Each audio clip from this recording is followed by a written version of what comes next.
हैं। और हम यहाँ पर सुत गोस्वामी जी जो हैं वो शौनक आदि 88 ऋषियों को नैमिषारण्य में आ, उनके जो प्रश्न है उनका उत्तर देने की चेष्टा कर रहे हैं। यहाँ पर उनको जो सिद्धांत है, भक्ति का सिद्धांत है, पहले उसके विषय में वो उनको बता रहे हैं। और श्री चैतन्य जो सुत गोस्वामी जी शौनक आदि ऋषियों को कहते हैं कि निष्काम भक्ति जो है, जो भक्ति है अहेतु की अप्रतिहता, जो भक्ति होनी चाहिए वो किसी आ, मतलब के बगैर, अपने हेतु कोई मोटिव नहीं होना चाहिए उस भक्ति में, हमारा अपना स्वार्थ नहीं होना चाहिए। और जो भक्ति है भगवत प्राप्ति केवल शुद्ध भक्ति से प्राप्त होती है। और यहाँ पर सुद गोस्वामी जी कहते हैं तस्माद एक मनसा भगवान सात्वताम पति श्रोतव्य कीर्तितव्य देह पूज्यश्च नित्यदा। तस्माद एक मनसा, सिंगल पॉइंटेड। जैसे कोई हमारे जीवन में हम कोई चीज देखते हैं कि एक जैसे अर्जुन ने जब भी जो मछली का जो आंख है उसका ध्यान केवल मछली की आंख पर ले गया था, कहीं और नहीं भटकता है। तो यहाँ पर सुत गोस्वामी जी कहते हैं तस्माद एक ने मनसा, हमारा जो मन है वो सिंगल पॉइंटली भगवान कृष्ण की तरफ जो है वो हमारा प्रभावित होना चाहिए। और कृष्ण के प्रति ही श्रोतव्य, उन्हीं के विषय में हमको सुनना चाहिए, उन्हीं का हमको गुणगान करना चाहिए और उन्हीं का ध्यान करना चाहिए। आपने शायद कभी स्पोर्ट्स क्लब में देखते हैं वो डार्ट्स खेलते हैं, यहाँ पर शायद इंडिया में तो नहीं होगा मगर विदेश में वो डार्ट्स खेलते हैं, तो डार्ट्स के अंदर एक सेंट्रल पॉइंट होता है। तो वहां पर वो जो डार्ट्स है उसको उस सेंट्रल पॉइंट पर फेंकते हैं, उनका ध्यान केवल मध्य में ही रहता है। तो यहाँ पर सुद गोस्वामी जी कहते हैं ऋषियों को, हे ऋषियों, जो जीवन का उद्देश्य है वो केवल और केवल भगवत प्राप्ति है। भगवत मीन भगवान, केवल भगवान की प्राप्ति ही उद्देश्य है। और साथ में सुद गोस्वामी जी कहते हैं कामेश न इंद्र प्रीति लाभो जीवित जावता जीव से तत्व जिज्ञासा नाथो जश्य कर्म भी। जीव का उद्देश्य केवल इस तत्व के विषय में ही होना चाहिए और कुछ नहीं होना चाहिए। आगे भागवत में कहते हैं कि लव्वा सुदुर्लभ मृदम बहु सुवंत अंत मनुष्य, ये जो मनुष्य जन्म है ये बहुत ही दुर्लभ है, अति दुर्लभ। यहां पर जो शब्द यूज किया है सुदुर्लभ, एक दुर्लभ होता है और एक सुदुर्लभ, एक अति दुर्लभ, बहुत ही कम दुर्लभ। जैसे चंदन है, आप देखते हैं चंदन की लकड़ी है, लकड़ी आपको सब जगह पर मिलेगी, सारी पृथ्वी पर देखियो वृक्ष हैं, पेड़ पौधे हैं, कितनी ही सब जगह पर लकड़ी मिलेगी। मगर चंदन की लकड़ी जो है वो आपको सब जगह कहीं पर मिलेगी नहीं, बहुत ही दुर्लभ मिलती है। जैसे मलेशिया में उसको कहते हैं मलाय चंदन।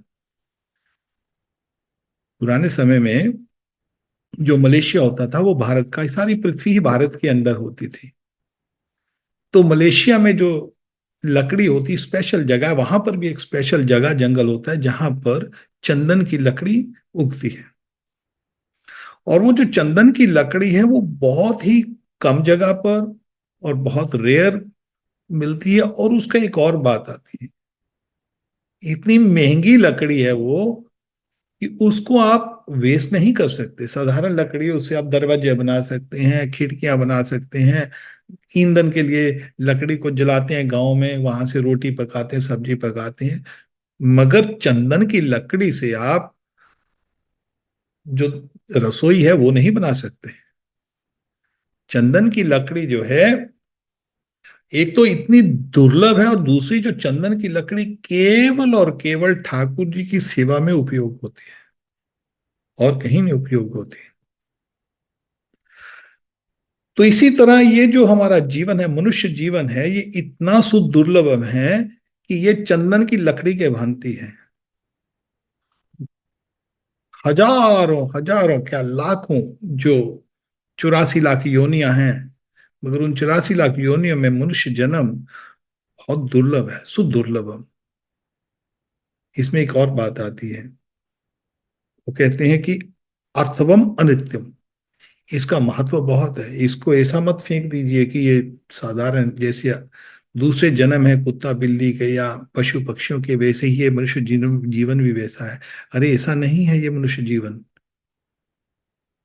ये बहुत ही कीमती है और अनित्यम है, बहुत जल्दी नष्ट हो जाएगा मनुष्य जीवन। इसलिए इसका उपयोग, जो धीर आदमी है, जो सोबर आदमी है, इसका उपयोग, दुरुपयोग मत करो, इसका उपयोग करना है। और ये मनुष्य जीवन में हमको, जैसे हमने पिछले सप्ताह बोल रहे थे कि इसका अर्थ है निष्काम भक्ति, शुद्ध भक्ति जो है। भगवान की भक्ति करने के लिए जैसे सतयुग, द्वापर, त्रेता, कलयुग अलग अलग साधन थे। कृतय अध्याय तो विष्णु, त्रेतायम जजतो में ही, द्वापरे पृच्छाम कलो तदहरि की। चार युग हैं और चारों युग में अलग अलग साधन हैं भगवत प्राप्ति के, भगवान की प्राप्ति के। कृत्य में जो है लोग ध्यान आदि करते थे।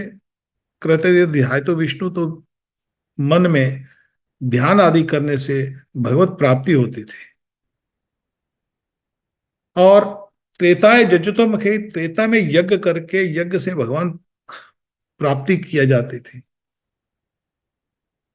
द्वापर में मंदिर आदि में विग्रह अर्चना पूजा कर कर भगवान की प्राप्ति होती थी। मगर तीनों युगों में इसके साथ साथ भगवत नाम जो है वो भी, उससे भी प्राप्ति होती थी। सतयुग में भले कोई ध्यान से साधना से कर ले या नाम साधना से कर ले। त्रेता में भी भले वो यज्ञ कर ले और नाम साधना, नाम साधना हर बार चलती थी, हर हर युग में रहती है। मगर कलयुग के अंदर जो है भगवत प्राप्ति जो है वो केवल और केवल हरे नाम, हरे नाम, हरे नाम ही केवलम कलो नास्तेव नास्तेव नास्तेव गतिरन्यता। कलयुग के अंदर और कोई रास्ता नहीं, और कोई रास्ता नहीं, और कोई रास्ता नहीं। तो कैसे प्राप्त हो भगवान? हरे नाम, कोई भी नाम नहीं। आजकल तो गुरु है, उसके पास जाते, कोई गुरु कोई नाम दे रहा है, कोई गुरु कोई नाम दे रहा है, कोई गुरु कोई नाम दे रहा है ना। कोई नाम नहीं, केवल और केवल हरि का नाम, विष्णु का नाम, कृष्ण का नाम। अन्य देवी देवता का नाम भी नहीं। इधर उधर के ऊट पटांग नाम दे रहे हैं, गुरु ने ये नाम दे दिया, गुरु ने वो नाम दे दिया। गुरु का अर्थ है भगवत नाम देना। गुरु का अर्थ है ध्यात्म, गुरु का अर्थ है भगवत प्राप्ति करना, कराना हमारे को। दूसरे स्कूल में जाएंगे, गुरु जी को करेंगे, गुरु जी विद्या देंगे, वो अलग बात है, वो भी गुरु है। गुरु हमको कोई कुश्ती सिखाता है, वो भी अलग बात है। परंतु अध्यात्म गुरु जो है, उसका जो कर्तव्य है अपने चेलों को भगवान के दर्शन करवाना, भगवान के साथ उनका संबंध करवाना। तो भगवान का ही वो नाम देगा, और कोई नाम नहीं हो सकता। और नाम होगा तो वो केवल मिथ्या है। तो ऐसे गुरु को अब के से नाम नहीं, नाम तो केवल एक ही नाम, हरे नाम, हरि का नाम, विष्णु का नाम। हरे नाम, हरे नाम, हरे नाम केवलम। नाम के संग जो है, जो कथा है, भगवान का सत्संग है, भगवान का साधु संग है। कथा का अर्थ है, मैंने पहले भी आपको समझाया, कथा का अर्थ है भले घर में चार प्राणी बैठकर भगवान की कथा करें, भगवान की चर्चा करें, तो भगवान की कथा है।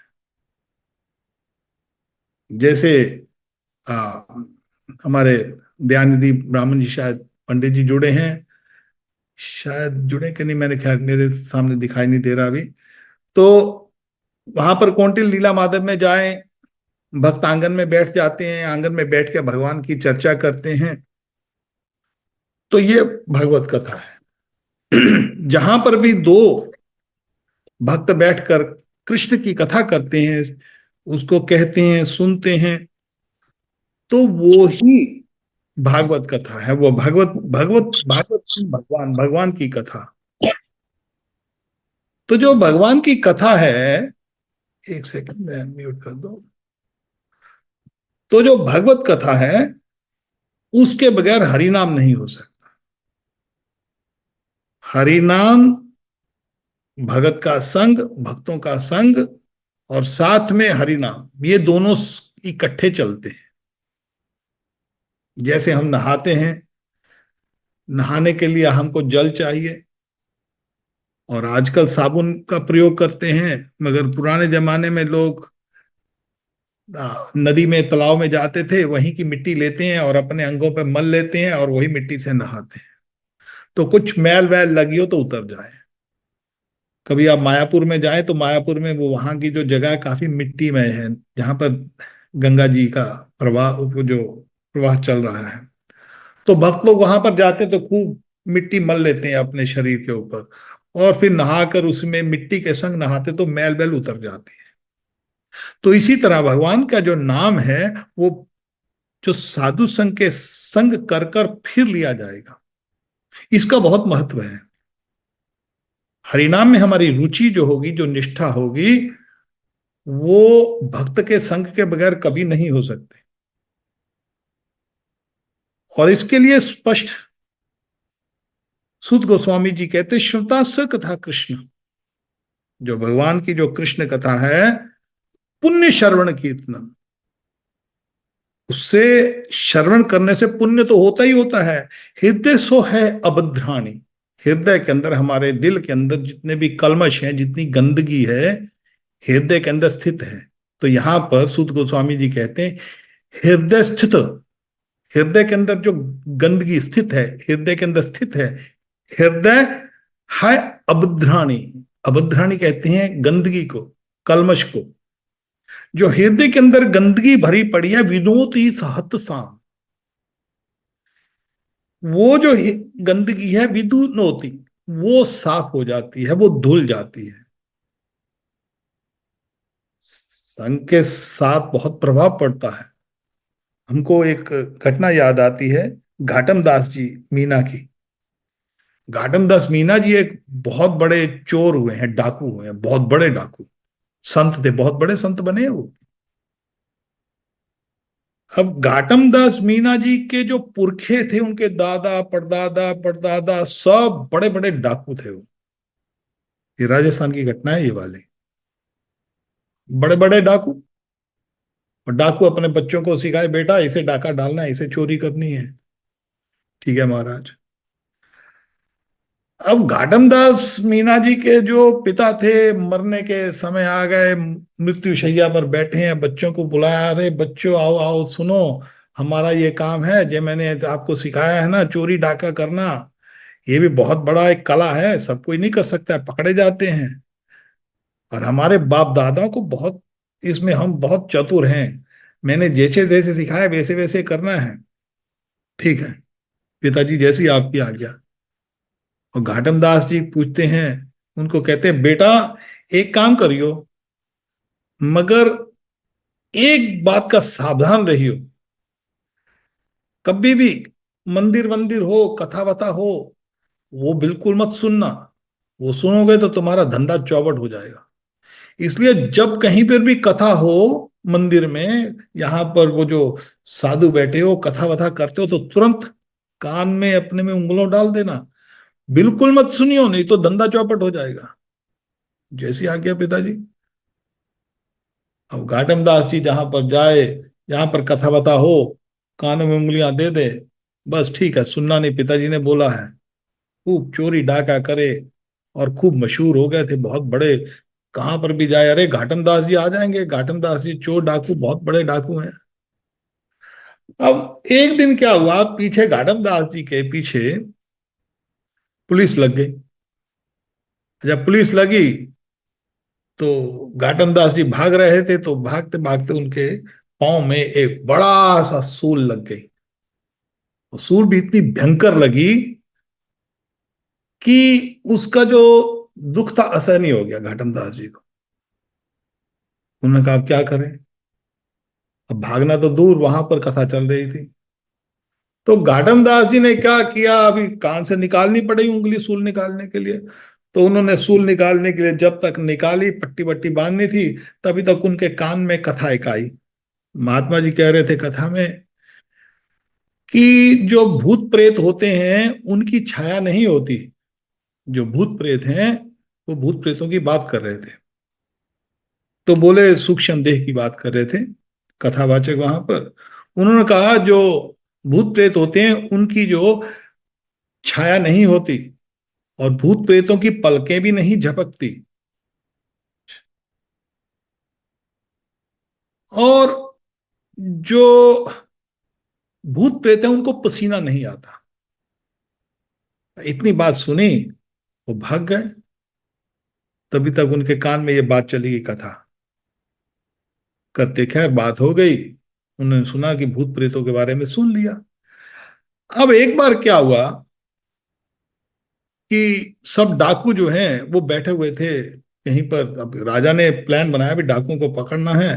तो डाकुओं ने अपने प्लान बना ली। डाकुओं ने बोला कि ये जो जितने भी राजा ने प्लान बनाई, योजना ये बनाई, सिपाहियों को बोला सिपाहियों ऐसा करो, ये जितने डाकू हैं ये काली की पूजा करते हैं।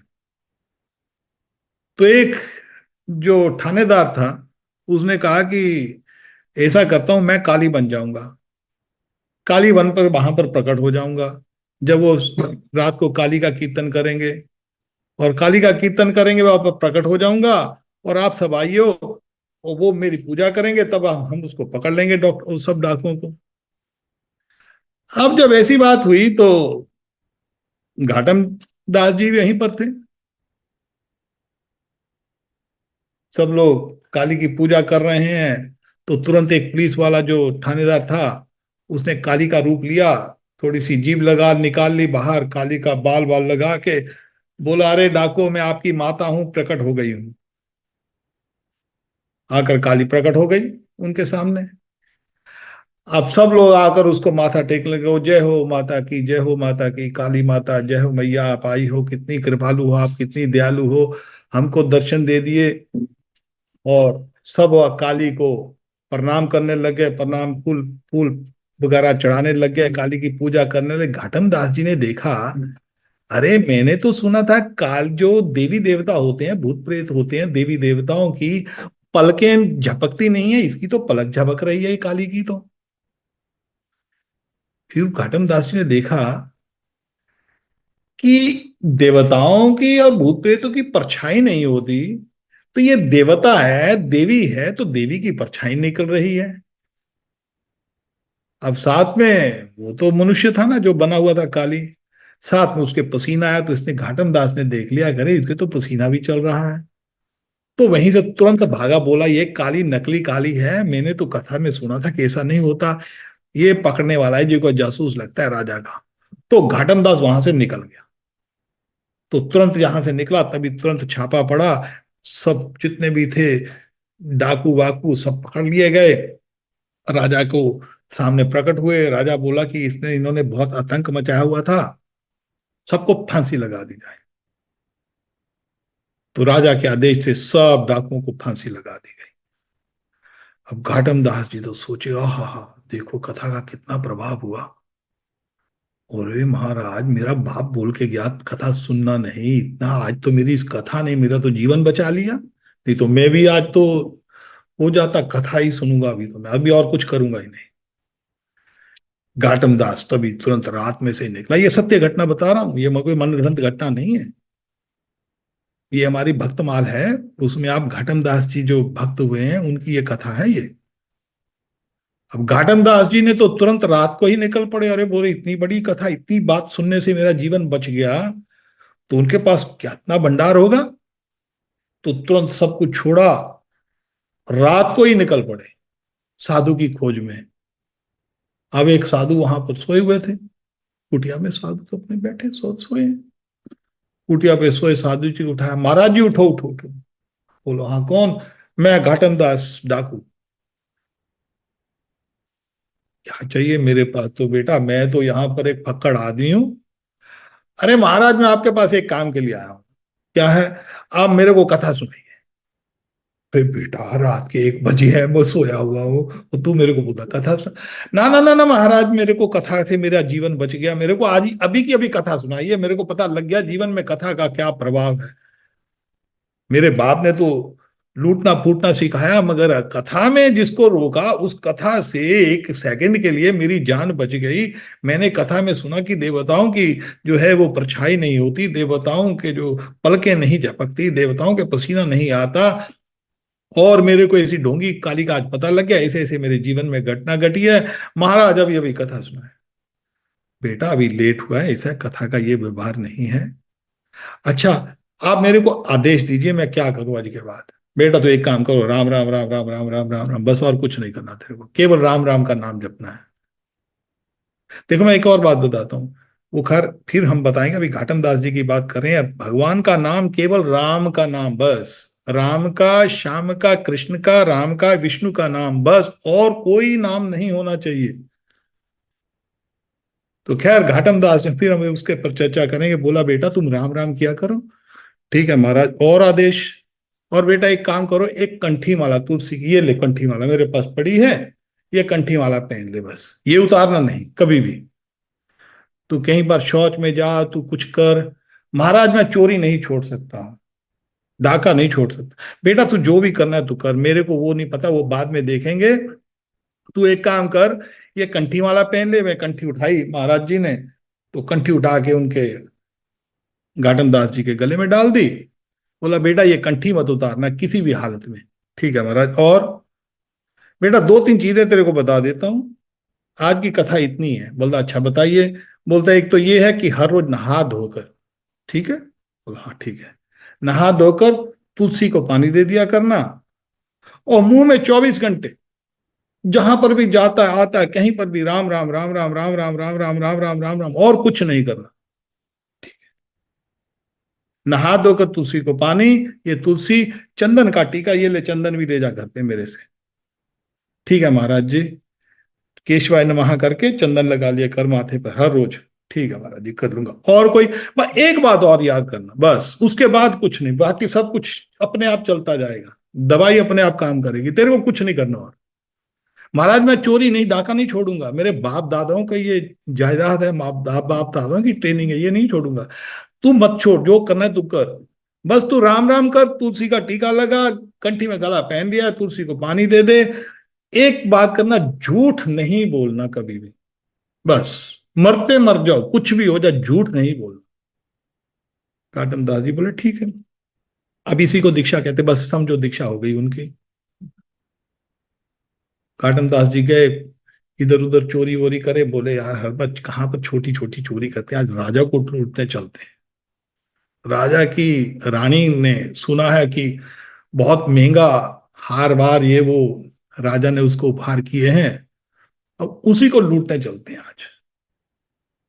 तो गार्डन दास जी ने क्या किया, घोड़ा निकाला बढ़िया सा। अब बोले जाएंगे कैसे, तो उन्होंने जो है सेनापति, जो उसके कपड़े पहन लिए, कपड़े पहनकर घोड़े पे बैठ गए। अब घोड़े पे बैठ गए, राम राम राम राम राम राम राम राम राम राम करते घोड़ा दिखा गला रहे हैं। पहुंच गए रात के 12 बजे 1 बजे पहुंचे, वहां पर महल के बाहर पहुंच गए घोड़ा लेके अकेले। जब अकेले वहां पर पहुंचे तो वहां पर जो पहरेदार थे उन्होंने देखा, रे अकेला आदमी आ रहा है घोड़े पर, वो भी राजाओं जैसे कपड़े पहनकर, ये हमारा सेनापति है, कौन है ये, लगता है सेनापति आए हैं शायद। अरे ऐसा क्या काम पड़ गया, रात को सेनापति आ गए। वहां से पहरेदार पूछता कौन है। काटन दास जी को याद है कि गुरुजी ने बोला हुआ है झूठ नहीं बोलना। बोला कौन है, बोलता चोर। कमाल है, चोर थोड़ी कभी बोलेगा कि चोर हूं मैं। सेनापति आए होंगे काम के लिए, खोल दिया दरवाजा। थोड़ा सा आगे फिर पहुंचे, कौन आया, दरवाजे में बोला उसने पहरेदार ने। बोलता चोर।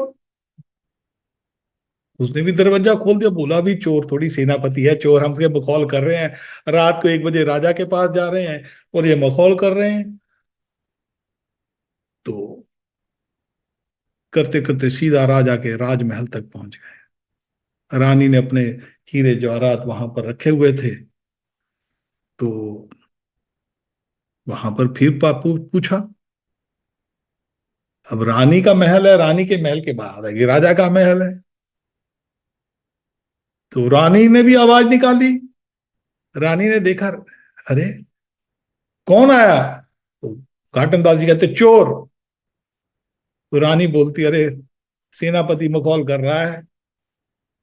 तो इसी तरह उन्होंने बोला, सेनापति राजा ने पता नहीं क्यों बुलाया 1 बजे रात को।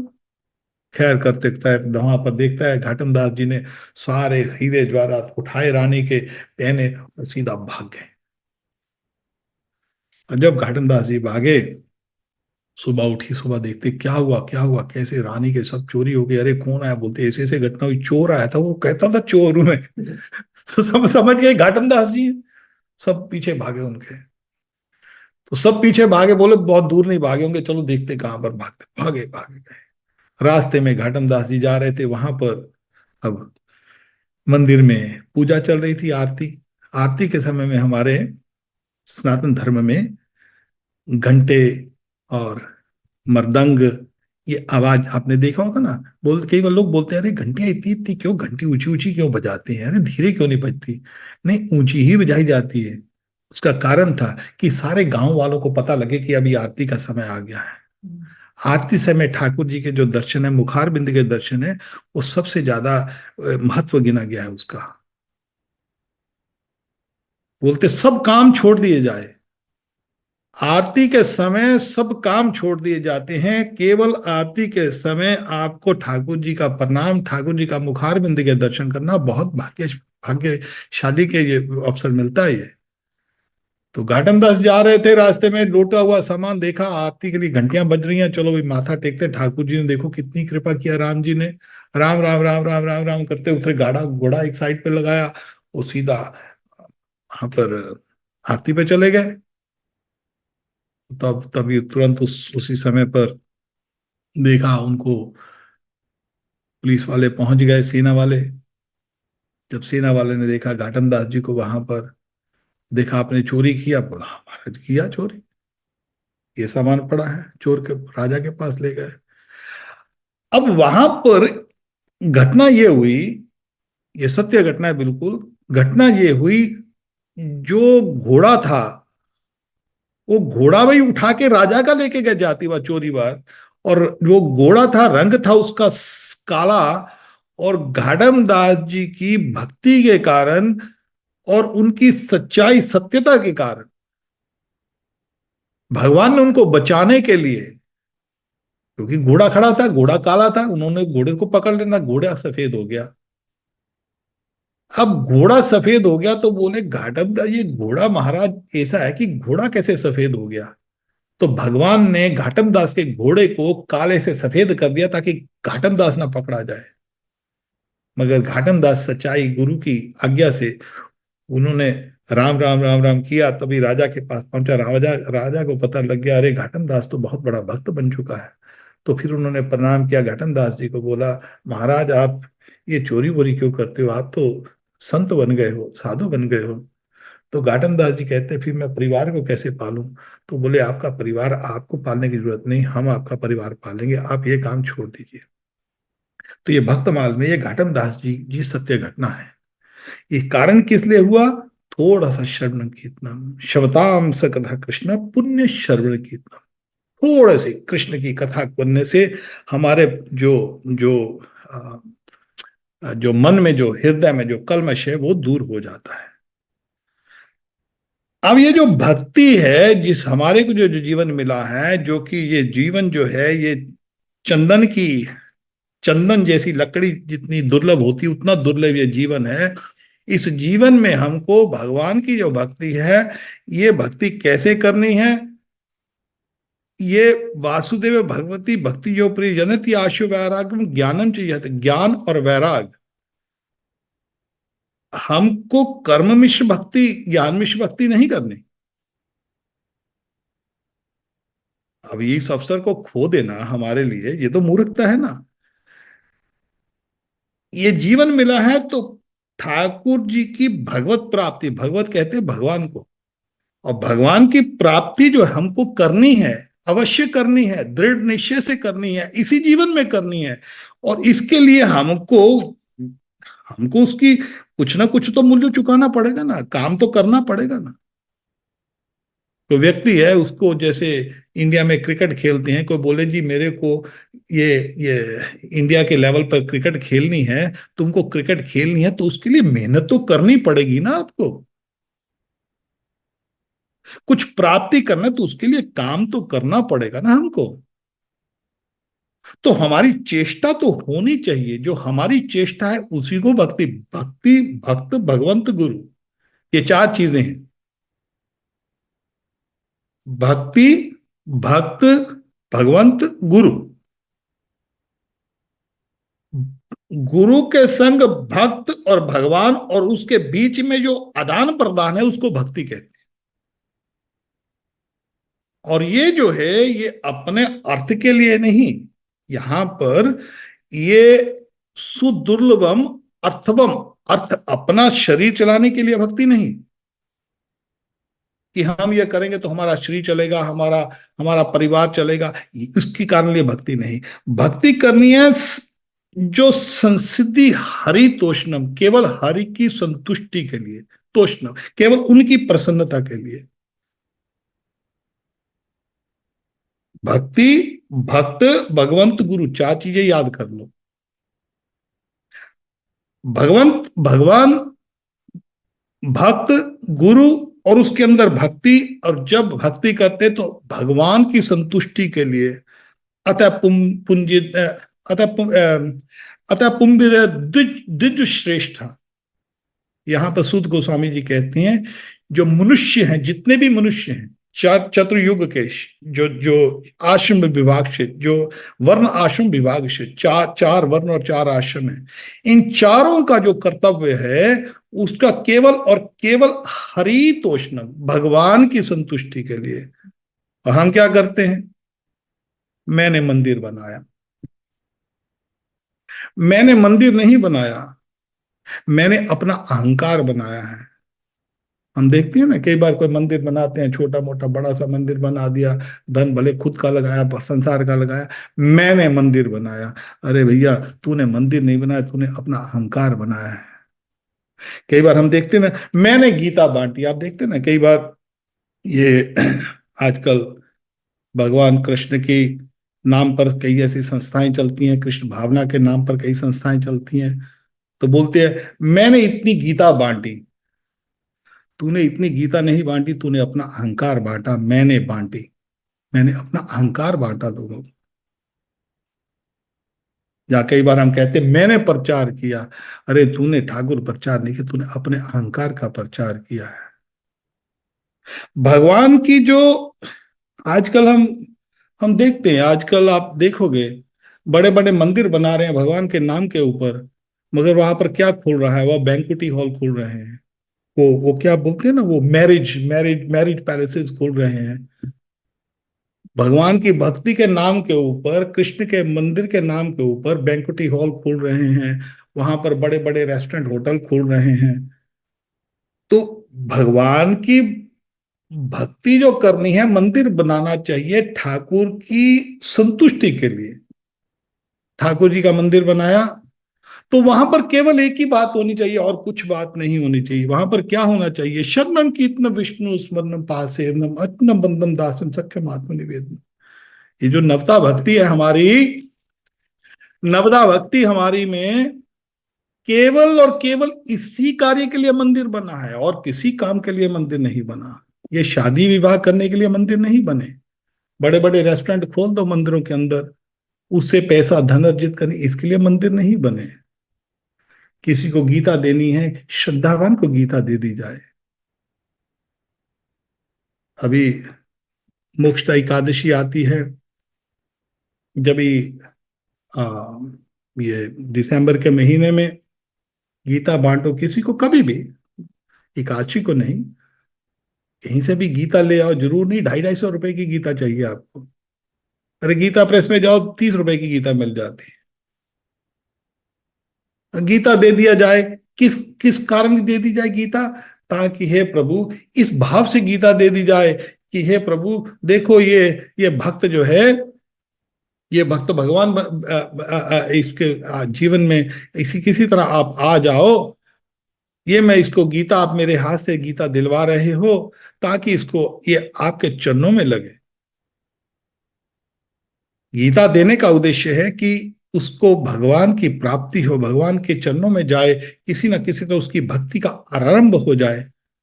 इसलिए गीता बांट दी जाए कि मैं गीता दूंगा, जितनी गीता मैं बांटूंगा मंदिर में बाद में जाके वहां पर सर्टिफिकेट देंगे, और ये देखो जी इस व्यक्ति ने, इस ब्रह्मचारी ने 1,000 गीता बांटी, इसने 2,000 गीता बांटी, इसने इतने लाख रुपया इकट्ठा किया, इसने 2 लाख रुपया इकट्ठा किया। भगवान की पुस्तकें इस काम के लिए नहीं बांटी जाती कि बाद में आपको कोई मंदिर का जो उत्तराधिकारी आपको सर्टिफिकेट दे, अरे देखो ये अहंकार का सर्टिफिकेट है, सर्टिफिकेट चाहिए तो केवल ठाकुर जी का। संसार में हमको कोई ना जाने, कोई ना पहचाने, केवल एक व्यक्ति हमको पहचाने, हो हमारे कृष्ण। मंदिर बनाना चाहिए जैसे थिरुमंगाई ने मंदिर बनाया। थिरुमंगाई आप वहां पर साउथ इंडिया में जाइए, रंगनाथ जी का मंदिर जो है, थिरुमंगाई एक डाकू था जो श्री संप्रदाय में सबसे बड़ा मंदिर है, और भारत देश में सारा सबसे बड़ा मंदिर जो है वो थी। अभी तो राम जी का मंदिर भी बन गया हमारे, तो मगर साइड में जो हमारे रंगनाथ जी का मंदिर है, श्री संप्रदाय में, रामानुज संप्रदाय में, जमुनाचार्य संप्रदाय में ये जो मंदिर है वो थिरुमंगाई ने बनाया, मगर उसका कभी आश्रय नहीं लिया। आप वृंदावन में लाला बाबू मंदिर जाइए। मैं आपको सबको निवेदन करता हूँ, जो भी सुनने वाले हैं, जब भी आप वृंदावन जाएं, बिहारी जी के दर्शन जरूर जाएं, ठीक है, साथ में लाला बाबू के दर्शन जरूर करने जाएं। लाला बाबू में कृष्ण चंद्रमा जी का, राधा रानी कृष्ण चंद्रमा जी का दर्शन करें। इतने अद्भुत, इतने दिव्य दर्शन है उनके। लाला बाबू ने सारे का सारा वृंदावन खरीद लिया ठाकुर जी के लिए, और स्वयं कैसे रहते थे, भिक्षा मांगकर।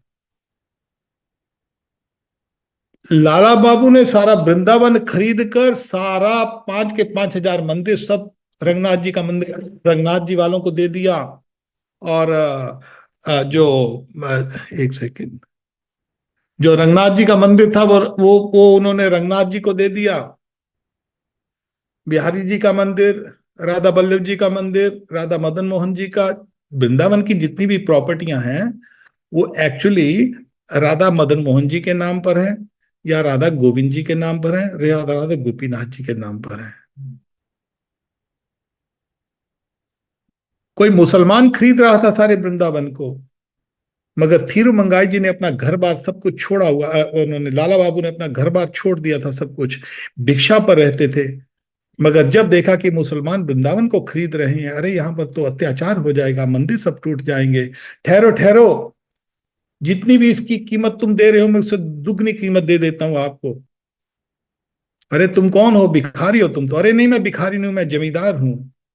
तुरंत उन्होंने वहां पर अपने बच्चों को मैसेज भेजा, बेटा दो जो बैलगाड़ियां हैं वो स्वर्ण मुद्राओं की भेज दो सेना के साथ। उस समय बैलगाड़ियों से आता है, 2 महीने का समय दे दो। 2 महीने का समय लेके लाला बाबू ने सारा धन संपत्ति मंगाई वहां से, बंगाल से, और सारे का सारा वृंदावन खरीद लिया। हमारे जो परम गुरु हैं, दादा गुरु हैं, शिला भक्ति सिद्धांत सरस्वती ठाकुर प्रभुपाद महाराज, उन्होंने लाला लाला बाबू की बहुत प्रशंसा की है अपनी पुस्तक में। उन्होंने बोला ऐसे भक्त होने चाहिए, भक्ति होनी चाहिए तो लाला बाबू जैसी भक्ति होनी चाहिए, जिन्होंने सारे का सारा वृंदावन खरीद कर राधा मदन मोहन, राधा गोविंद, राधा गोपीनाथ जी को दे दिया, और स्वयं केवल भिक्षा के ऊपर रहते थे। इसको भक्ति कहते हैं। उन्होंने ये कहा मैं कर रहा हूं।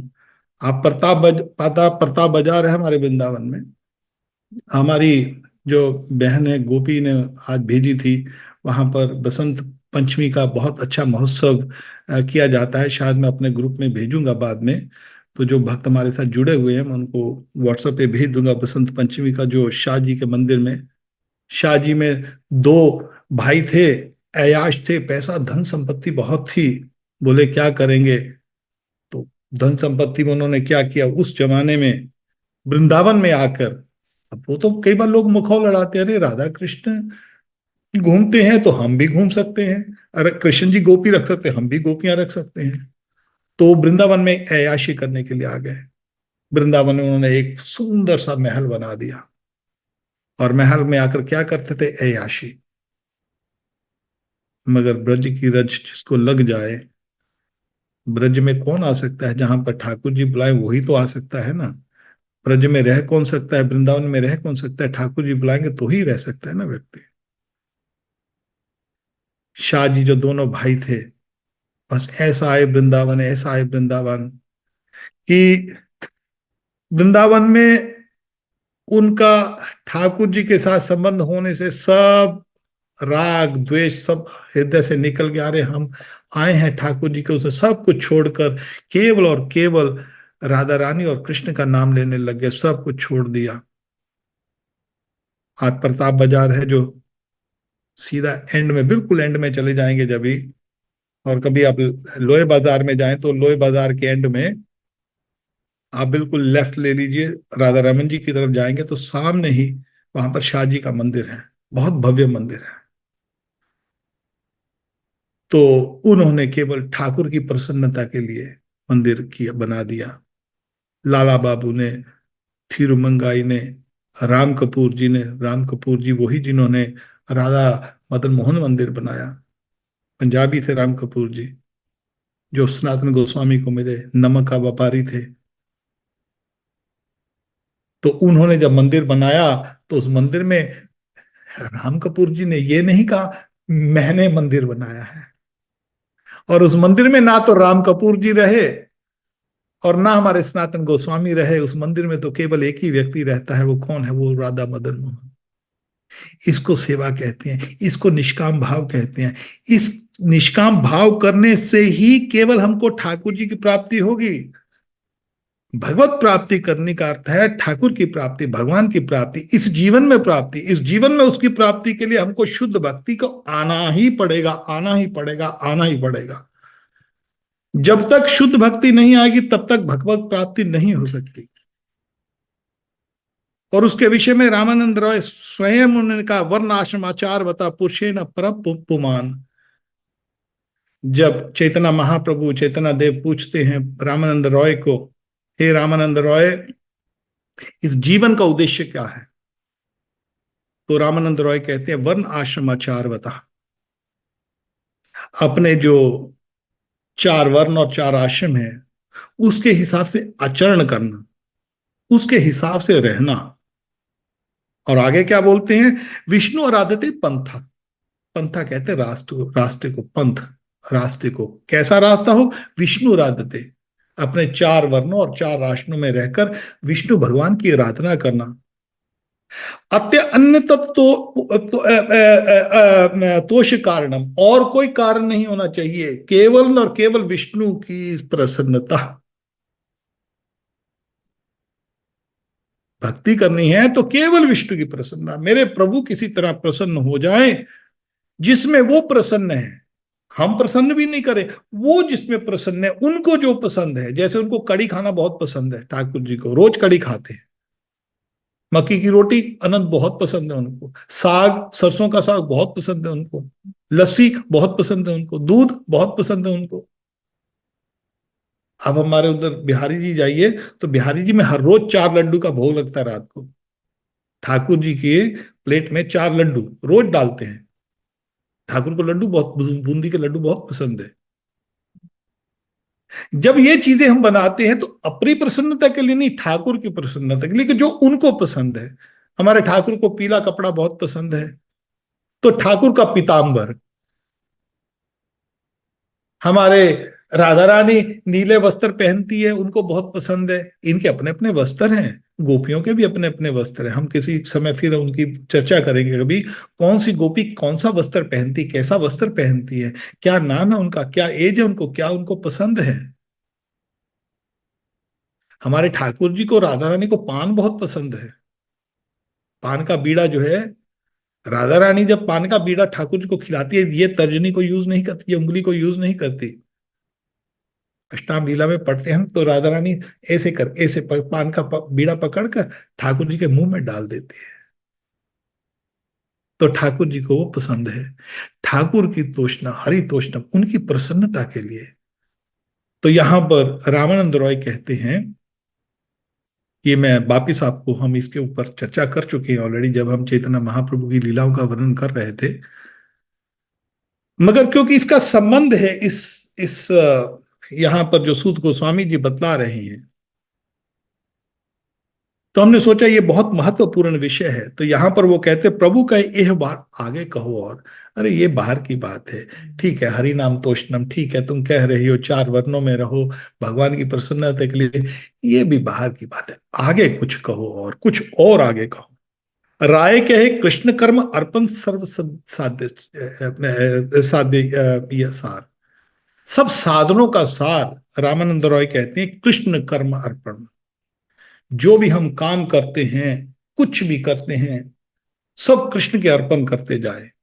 हे कृष्ण, मैं ही सब कुछ, आप 24 घंटे कृष्ण का नाम लेते हुए यत क्रोशी यश नाशी जो होशी दासी चित्त पुस्सी कौन तत्कुश तत्अर्पण, खाते हुए जो दान देना है, जो यज्ञ करना है, जो तपस्या करनी है, सब कुछ कृष्ण के लिए करते जाए।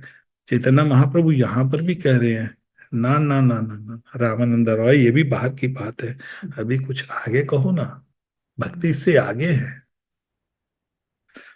वो कहते हैं राय कहे सब धर्म त्याग ऐ साध्य सार, सब धर्मों को छोड़ दो, सब धर्मान प्रत्यज्य मम एकम शरणम हम पाप सब पाप मोक्षा। मगर चैतन्य महाप्रभु यहां पर भी संतुष्ट नहीं। ये मैं इसलिए आपको बता रहा हूं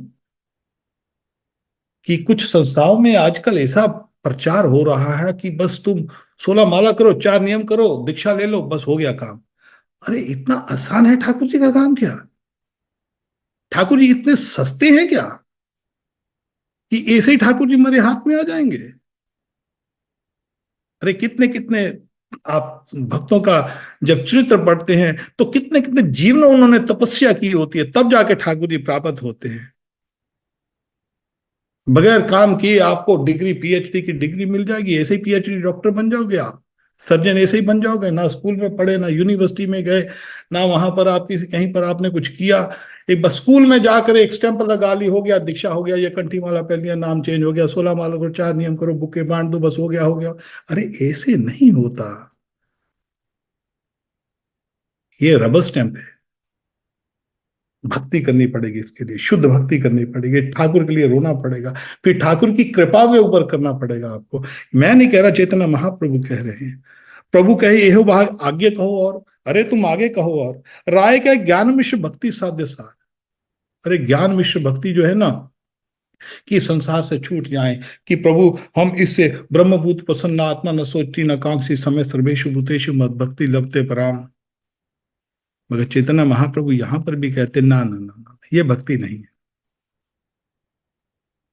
सब धर्मों को भी छोड़ दिया, कृष्ण की शरण भी ले ली, अरे ये भी भक्ति नहीं। राय कहे ज्ञान शून्य भक्ति साध्य सार, प्रभु कहे एहो बाय आज्ञा करो। राय कहता है कि भगवान की जो हम कभी मुक्ति प्राप्त कर लेंगे, ज्ञान व्यान भी छोड़ देते हैं, तो जो राय कहे प्रेम भक्ति सर्व साध्य सार, राय कहता है, रामानंद राय कहते हैं कि जो भगवान की प्रेम भक्ति है, भगवान का प्रेम प्राप्ति है, वो ही सार है प्रभु। अन्य अभिलाषिता शून्यम ज्ञान करना अमृता अन्न कुल कृष्ण शरण भक्ति उत्तम, और कोई नहीं, अन्न कुछ और कोई अभिलाषा नहीं। जब रामानंद रॉय ने कहा कि कोई ऐसी अभिलाषा नहीं प्रभु, चैतन्य महाप्रभु को जब रामानंद ऐसा कहते हैं, सर्वादि विनिर्मुक्तम तत्पति ऋषि की नऋषि सेवनम भक्ति रुचते, तो तब चैतन्य महाप्रभु कहते हैं प्रभु कहे एहो है आगे का, हाँ अब बात की है तूने, ये भक्ति है। अभी यहां पर भी पूर्ण नहीं कहा, बोले हाँ अब बात की तूने रामानंद रॉय, ये बात अच्छी है, आगे कुछ और कहो। ये बहुत बढ़िया बात है कि कोई और, कोई मेरे को संसार की कोई उपाधि नहीं चाहिए, कोई जाने ना, कोई पहचाने ना, मेरे को कोई अन्य अभिलाषा नहीं है, केवल कृष्ण की अभिलाषा है, ज्ञान कर्म कुछ नहीं चाहिए प्रभु, मेरे को तो केवल और केवल आप ही ठाकुर जी चाहिए बस। तो यहां पर वो कहते आगे कहो कुछ और।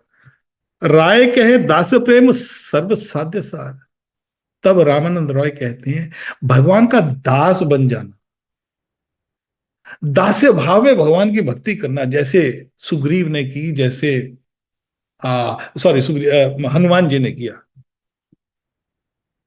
जब उन्होंने कहा कि दास्य भाव में, तो तब प्रभु कहते, चैतन्य महाप्रभु कहती हैं, एहो हाय किछु आगे, और कुछ और भी आगे है। ये बात अच्छी की तूने, ये बात बहुत अच्छी की, मगर भक्ति में कुछ और भी आगे है, कुछ और बताओ तो। राय कहे सख्य प्रेम सर्व साध्य सार। राय कहता है कि जो भगवान का जो साख्य प्रेम है, जैसे सखाओं के संग प्रेम किया ठाकुर जी ने, वो भक्ति प्रभु, वो सार है। तब प्रभु कहे उत्तम आगे कहो, ये बात तुमने उत्तम कही है। पहले क्या कहा? अच्छा किया, बहुत अच्छा किया, आगे कुछ, अब यहां कर, ये बात तुमने उत्तम की है। तो चैतन्य महाप्रभु ने जब यहां पर कहा, हाँ अब तूने भक्ति की उत्तम बात विषय की है, राय के कांत प्रेम सर्व सद्य सार, तब रामानंद रॉय कहते हैं कि कांत प्रेम है प्रभु, जो वो सर्व साधनों का सार है। सर्व साध्य, साध्य मीन जितने भी साधन कर रहे हैं, ये भी साधना है, ये भी करनी पड़ेगी शुरुआती में। ये पहला कदम है, केवल शुरुआत करता है, भक्त करता है। 64 माला पहला कदम है, 16 माला नहीं, 64 माला मैं कहता हूं। 64 माला कम से कम है, कम से कम व्यक्ति को 64 माला, और 2 लाख नाम, 1.5 लाख नाम, 24 घंटे, तभी तो 24 घंटे निकलेगा, जबान चलेगी। 4 घंटे माल, 1 लाख नाम तो 4 घंटे में हो जाता है, 4.5 घंटे में। अब 4 घंटे में कर लिया काम, तो बाकी के 18 घंटे क्या किया हमने? 18 घंटे क्या किया हमने फिर? 1 लाख नाम तो 4 घंटे में हो गया, तो 18 घंटे इधर उधर की बातें की ना, इससे नहीं चलेगा काम। 1 लाख नाम तो कम से कम है, ये करेंगे तो ही तो, ये जो हमारा उद्देश्य है यहाँ पर, कांत प्रेम, कांत प्रेम जो है, माधुर्य। तो यहां पर मैं आगे उस विषय को यहाँ पर ज्यादा डिस्कस नहीं करूंगा, कि आगे जो लीला है वो केवल जो मुक्त पुरुष है, जो संसार से मुक्त हो गए हैं, केवल वो लोग इसको डिस्कस करते हैं। साधारण व्यक्ति उनको, उस तत्व को डिस्कस नहीं कर सकता। इसमें बहुत आनंद है, जो माधुर्य भाव, यहां से माधुर्य भाव शुरू होता है। तो हमारा जो जीवन का उद्देश्य है, किसी भी तरह, कैसे भी तरह, पुकार कर, आतुर होकर, रोकर, सोकर, जैसे भी हंस कर, किसी भी तरह ठाकुर को मनाकर, हे ठाकुर आप मेरे, जैसे मनाते हैं ना, एक बच्चा अपनी माँ को मनाता है, माँ कभी रूठ जाए तो माँ अपने जो बच्चा है माँ को मनाता है, या कई बार बच्चा माँ को मनाता है। जैसे माँ, बच्चा अपने माँ को मनाता है, उसी तरह जो हमारा उद्देश्य है जीवन का, ठाकुर को उसी तरह मनाना पड़ेगा।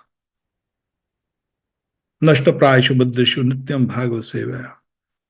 तो यहां पर नित्यम भागवत सेवा, नित्य मीन निरंतर, 24 घंटे, 24 नित्य सेवा, भागवत सेवा।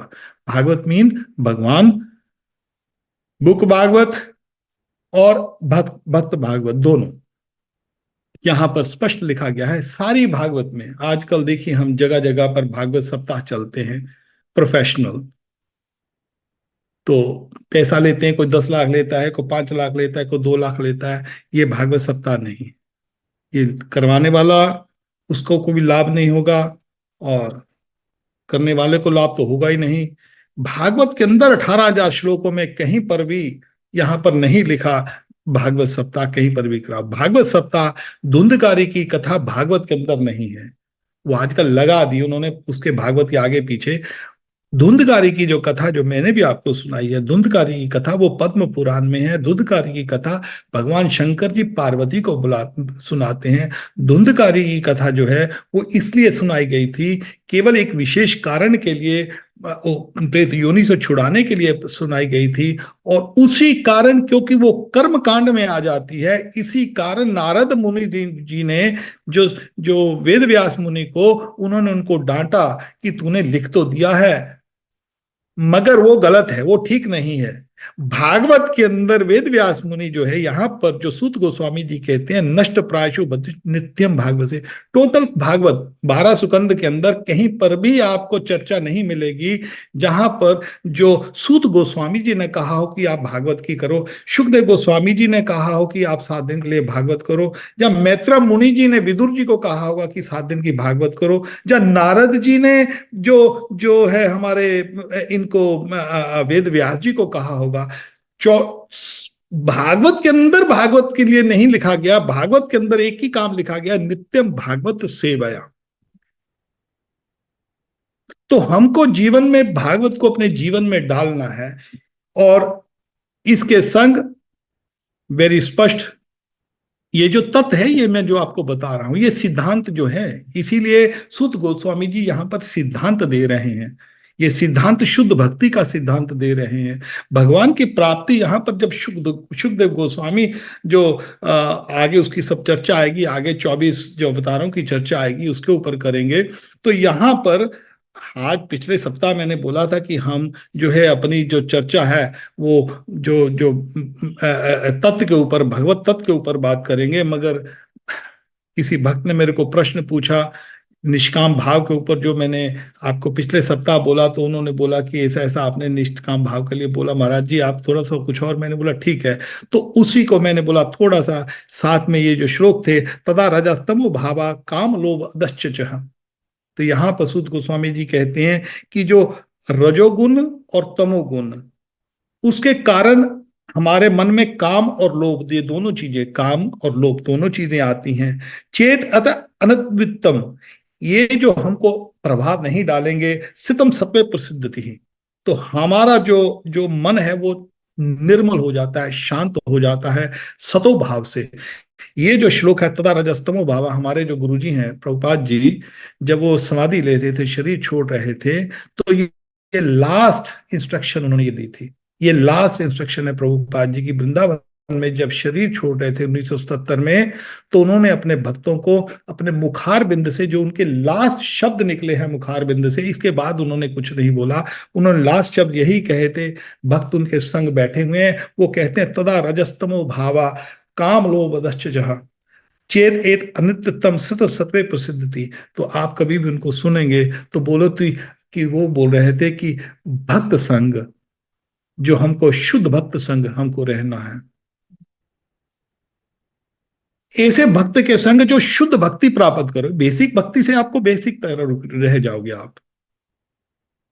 हमको भगवत प्राप्ति करनी है, तो भगवत प्राप्ति स्थित सतत प्रसिद्ध थी, जो हमको निर्मल मन शांत करना है, एवं प्रसन्न मन सो भगवत भक्ति योग्यता, तब मन जो है वो प्रसन्न हो जाता है भगवान की लीलाओं के चिंतन में, भगवान की भक्ति में। तो जो जो जब आप नाम जप करते हो, जैसे मैंने अभी बताया कि आप जो नाम जप, राम राम राम राम राम, विष्णु का नाम होना चाहिए। ये कोई हमारा कोई कोई हम किसी किसी संस्था का प्रचार नहीं कर रहे, यहां पर मैं बैठा हूं, मैं किसी संस्था का प्रचार नहीं कर रहा हूं, या किसी ऑर्गेनाइजेशन का प्रचार नहीं कर रहा हूं। कृष्ण भक्ति का अर्थ है कृष्ण भक्ति, जहां पर भी कृष्ण की चर्चा हो वो कृष्ण भक्ति है। वो किसी संप्रदाय में लिमिटेड नहीं है कि ये आप इस संप्रदाय में आप दीक्षा लोगे तो ही आपको कृष्ण भक्ति मिलेगी, आप इस संस्था से जुड़ जाओ तो आपको भक्ति मिलेगी। कृष्ण भक्ति तो कृष्ण के संग मिलकर ही कृष्ण भक्ति मिलेगी, भक्तों के संग मिलकर ही भक्ति मिलेगी। कहीं पर भी भक्त मिले तो उसका संग कर लो।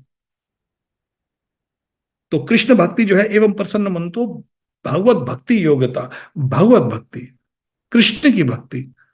तो भगवत तत्व विज्ञान मुक्त संग से जाए थे, तो हम इस संसार से मुक्त हो जाते हैं, और हमारा जो मन है, चित्त है, वो ठाकुर जी की तरफ लगता है। तो आज हमने समय लिया है, तो मगर मैं चाहता हूं कि ये जो जो भगवान की जो भक्ति है, जो शुद्ध भाव की जो भक्ति है, हम इसकी तरफ हमको निकलना है, और इसकी तरफ हमको चलना है।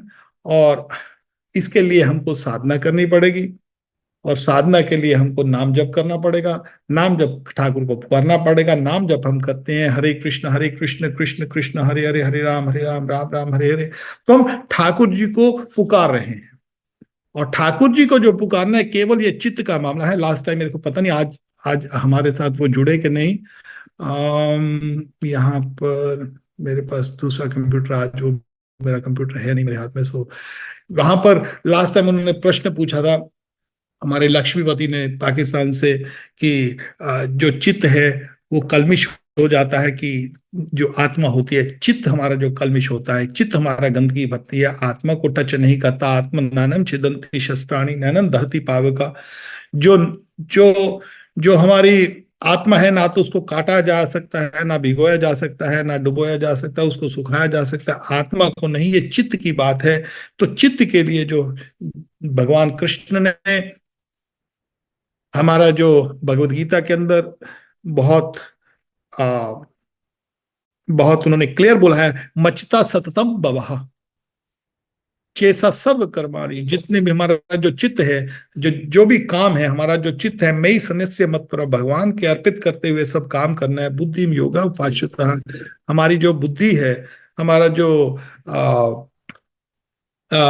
हमारा ये नाशोष यथ चेतना अहंकार, हमको जो हमारा चित्त है वो भगवान की भक्ति में लगाना है। मचिता सर्व दुर्गानी। हमारे जितने भी जो जो हमारे जो ऑब्स्टेकल्स, हमारे में जो कठिनाई आती हैं, मचिता सर्व दुर्गानी। मच्चित सर्व दुर्गानी। जितनी भी ऑब्स्टेकल्स, जितनी भी कठिनाइयां, जितनी भी अड़चने हमारे जीवन में आती हैं, किसी तरह भी अड़चन आती है, तो भगवान कहते हैं मच्चिता सर्व दुर्गानी, तुम अपना चित्त मेरे में लगा दो। और सर्व दुर्गानी, तुम्हारी जितनी भी तुम्हारी जो कठिनाइयां हैं, तुम्हारी अड़चने हैं, वो मैं पार करवाता हूं। वहां पर भगवान ने पहले बोला,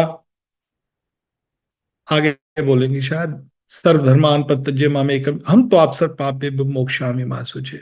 तुम डरो मत, मैं तुमको सब पापों से मुक्त कर दूंगा, मगर मेरी केवल और केवल और केवल मेरी शरण में आ जाओ। जब हम कृष्ण की शरण में बोलते हैं, जो कृष्ण की, नारायण की, उसके आगे में चर्चा करेंगे, तो भगवान कृष्ण की जो है, भगवान यहां पर कहते हैं गीता के अंदर, तुम्हारा मत चित्त, अपना चित्त मेरे में लगा दो। सर्व दुर्गानी, जितने भी तुम्हारी कठिनाइयां हैं वो सब निकल जाएंगी। कैसी निकलेंगी? मत प्रसादा त्रिशति। त्रिशति, तैर जाओगे तुम। समुद्र में तैरना है, मैं तरा दूंगा तुमको। मत प्रसाद, मेरी मेरी कृपा से, मेरे प्रसाद के से तुम सब तर जाओगे। अतः चेतना अहंकार, कभी तुम नहीं सुनोगे अहंकार वशाकर, अरे मैं खुद कर लूंगा, ना शोषणी विंशति, तो फिर तुम करो, फिर डूबो, मैं क्या करूंगा, फिर डूब जाओगे संसार भव सागर में। तो भगवान कृष्ण हमको बार बार बार बार अपना चित्त लगाने के लिए कह रहे हैं। ये सारा मामला जो है ना, ये जितना भी मामला है हमारा, ये चित्त का मामला है। हमारा चित्त फंसा हुआ है, किसी का धन में फंसा हुआ है, किसी का परिवार में फंसा हुआ है चित्त। अभी अभी कोई आदमी, मैं आपको बताता हूँ, कोई जान पहचान वाला, खूब धन संपत्ति उसके पास, और खूब घर बार ये वो, बीमार काफी है। तो ऐसे कुछ बात आई, उसने अपना धन संपत्ति अपने किसी को दे दिया, बच्चे बच्चों को दे दिया, मगर मन अभी भी फंसा हुआ है। अरे मैं थोड़ा सा ऐसे करता तो मेरे पास इतना, आज मेरे पास इतनी इनकम आती, आज मेरे को इतना पैसा आता। चित्त चित्त फंसा हुआ है। तो चित्त की बात है सारी। यहां पर भगवान कृष्ण कहते हैं चेत सा सर्व कर्माणी। भगवान बार बार बार बार बोल रहे हैं चेत सा सर्व कर्माणी। पहले भगवान मचित यहां पर कह रहे हैं, पहले फिर कहते चेत सा सर्व कर्माणी। ये सब कामों को मैं ही सन्निस्य मत रहा, मेरे ऊपर अब सब कुछ छोड़कर मेरी शरण में मत रहा। बुद्धि योगम उपाश्रित, बुद्धि, अपनी बुद्धि बुद्धि यूज करो, अपना इंटेलेक्ट, ये दिमाग है, यूज करो। बुद्धि योगा, प्रभुपाद ने इसका वर्ड लगा दिया, भक्ति योग कर दिया, ठीक है, समझाने के लिए। मगर एक्चुअली आप संधि विच्छेद करोगे संस्कृत का, तो यहां पर कहते बुद्धि योगम उपाश्रिता। बुद्धि, अपनी इंटेलिजेंस लगा के, योग, योग के साथ भक्ति योग, उपाश्रिता, उसको लगा दो। फिर बाद में एक और भगवान कहते हैं यहां पर बात, दोबारा फिर उसको रिपीट करें, मचिता सततम भवः। मत चित्त, तुम्हारा चित्त मेरे में सततम भवा, 24 घंटे मेरे में ही लगा रहे तुम्हारा चित्त। और चित्त के बारे में भगवान फिर बोल रहे हैं। चित्त के बारे में कितनी बार बोला है गीता के अंदर, हमारा चित्त फिर नहीं फंस रहा, हम तो बस सोचते नहीं है, बस 16 माला कर लिया, 16 माला कर लिया, बस हो गया जी, हो गया हो गया हो गया हो गया। अरे मैं भक्त बन गया बन गया बन गया, अरे मेरे को नाम मिल गया नाम मिल गया, मेरे को मेरा नाम चेंज हो गया। अरे ऐसे भक्ति नहीं होगी भैया। तुम्हारा चित्त नहीं सब तक ठीक नहीं होगा तब तक कुछ होने वाला नहीं है, कुछ होने वाला नहीं है। तो भगवान कहते हैं अनन्य चेता सततम यो। इसको पढ़िए, गीता को पढ़िए, गीता को समझिए, एक एक शब्द में इतना इतना गहरा भगवान की निर्देश फंसे पड़े हैं। उसको कोई पढ़ता नहीं है। मैं हैरान हूं आज भक्तों को गीता नहीं को पढ़ता। गीता पढ़ते हैं, कोई मंदिर में आता है, किसी मंदिर संस्थाओं में, वो तो ये बोल देते बस आओ तुम एक कोर्स कर लो एक बार, फिर तुमको ऐसे ऐसे रट्टा लगा लो, फिर तुमको हम उसका इतना पैसा दे दो, फिर तुमको एक सर्टिफिकेट दे देंगे, बस हो गया तुम्हारा कोर्स। बाद में उसको पूछो गीता में क्या पढ़ा, हमको तो याद नहीं, हमको तो भूल गया श्लोक। अरे श्लोक रट्टा लगाकर श्लोक याद करने से कुछ होने वाला नहीं है। जब तक आप अनन्य चेता सततम यो, भगवान कहते हैं अनन्य चेता सततम यो। आगे हम उसके विषय में भी बात करेंगे, अभी जब हम तत्व के बारे में बोलेंगे। अगले सप्ताह हमारा जरूर जो सब्जेक्ट है वो बदंती तत्व से तत्वम ज्ञान मध्यम। तो हम इसी के ऊपर ब्रह्मेति भगवानेति, ब्रह्मेति परमात्मेति भगवानेति शब्द आए थे। जो जो तत्व है ब्रह्म और परमात्मा और भगवान, इसके ऊपर हम अवश्य चर्चा करेंगे हमारा गुरुदेव प्रभुपाद जी की कृपा से। तो ये श्लोक दोबारा फिर वहीं पर आएगा जब हम योग के ऊपर बात करेंगे। तो अनन्य चेता सततम योग, भगवान कहते एक बात कही है, अनन्य चेता सततम, जो अन्य अपना चित्त जो है किसी और वस्तु में नहीं लगाता, किसी भी बात में नहीं लगाता। अनन्य चेता सततम योग, जो 24 घंटे सत्व मेरे को मम स्मृति निष्ठा, जो मेरे को ही 24 घंटे सोचता रहता है। हमारी मैया यहाँ पर आई, पता नहीं हमारी हिंदू माता जी इधर हैं कि नहीं है? हाँ हिंदू है उधर। तो कल इंदु माता जी बोल रही थी किसी तरह, किसी वो गई कहीं पर, किसी कहीं का कोई फ्यूनरल था, तो फ्यूनरल में जाती हैं शमशान घाट पे, तो वहां पर उनको ठाकुर जी की याद आ जाती है, तो ठाकुर जी के बारे में सोचती है। बस यही स्मृति, इसी को स्मरण कहते हैं। जहां पर भी जाओ ठाकुर को देखो, जहां पर भी जाओ, आंख खुली है तो ठाकुर के दर्शन, आंख बंद है तो ठाकुर के दर्शन। तो यहां पर गीता के अंदर भगवान ने स्पष्ट चित्त के ऊपर कितनी बार बोला है? भगवान ने कम से कम 8-10 बार चित्त के ऊपर बोला है। चित्त का मामला है, चित्त को चेंज करना है। और चैतन्य महाप्रभु कह गए हैं चेतो दर्पण मार्जनम बब महादावा निवारणम, इस चित्त को ही चेंज करना है। चित्त के लिए ही वो हरिनाम देके गए हैं। तो ये चित्त जो है ये केवल केवल रबर स्टैंप गुरु और रबर स्टैंप दीक्षा से कुछ होने वाला नहीं है। चित्त तो हरि नाम से चेंज होगा और साधु के संग से चेंज होगा। वो भी वो साधु जो साधु साधु है, जिसने अपने आप को साधा है साधना के साथ। तो उसके लिए अन्य चेता सत्यम जो मम स्मृति नित्यचा, जो मेरे को इस तरह स्मरण करता है, भगवान कहते हैं अपना चित्त को मेरे में 24 घंटे लगा कर स्मरण करता है, तस्याम सुलभ पारथ, हे पारथ उसके लिए तो मैं बहुत आसान हूं। तो नित्य युक्ता योगी ना, तो भगवान जो हमको निर्देश की जो गए हैं, इस इस निर्देश को हमको पालना है। भगवान कहते हैं कि तुम योगी बनो, मगर योगी कैसे बनो? योगी नापि सर्वेशा मदगतंतरात्मना। फिर अगेन वही बात, मदगत, जो तुम्हारा जो है, जो मन है मेरे में, योगी नापि सर्वेशा मदगतंतरात्मना श्रद्धा वहन भक्ति जो मन स में युक्त तो मैं थे। जो मेरे को स्मरण करता है इस तरह 24 घंटे, उसके लिए तसाम सुलभ पारथ, हे पारथ मैं बहुत सुलभ हूं। तो ये जो जो सारा जो तरीका है, ये जो विधि है, ये केवल और केवल शुद्ध भगवत प्राप्ति, शुद्ध भक्ति से प्राप्त होगी। शुद्ध भक्ति जो है शुद्ध नाम से प्राप्त होगी। और शुद्ध नाम करने के लिए हमको प्रयास करना पड़ेगा। कम से कम 1 लाख नाम रोज का, कम से कम, उसे ज्यादा करो 1 लाख नाम। मरते मर जाओ, बच्चे खाए ना खाए, कोई खाए ना खाए, परिवार का, आप अपना नाम लो, अपना बनाओ। जाना ऊपर का रास्ता जाना है, शरीर कब छूट जाएगा पता नहीं है। नहीं जी मैं अगले साल करूंगा, अगले साल शायद मर जाएगा तो क्या करोगे? अभी अभी कर लो शुरू, कल को हो, कल समय हो ना हो, अभी अभी आज का आज, आज मेरे को 1 लाख नाम लेना है। 1 लाख नाम लेने के बाद मैं खाऊंगा जो भी होगा। बस ये नाम आप शुरू करिए। तो हमारा यही निवेदन है आपसे। तो अगले सप्ताह हम आपसे फिर मिलेंगे। कोई किसी को प्रश्न है, मैंने क्विकली 1-2 मिनट के लिए ले लेता हूँ, क्योंकि पिछली बार उन्होंने मैं चित्त के बारे में प्रश्न पूछा था, तो चित्त का मैंने जवाब आज दे दिया। जो आज का भी प्रश्न को अगली बार दूंगा। तो आप अपना किसी का प्रश्न है तो अपना हाथ उठा लीजिए। हरे कृष्णा प्रभु जी। राधे श्याम, राधे श्याम। राधे श्याम। केशव, कैसा है बेटा तू?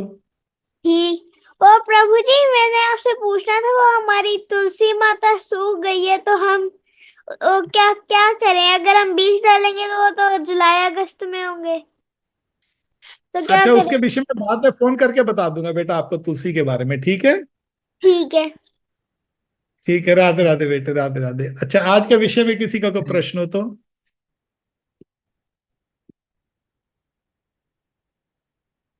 ठीक है, प्रश्न नहीं है तो हमारा यही आपसे निवेदन है कि आप खूब नाम जप कीजिए, दिन रात लग जाइए, कभी भी समय लगे लग जाइए।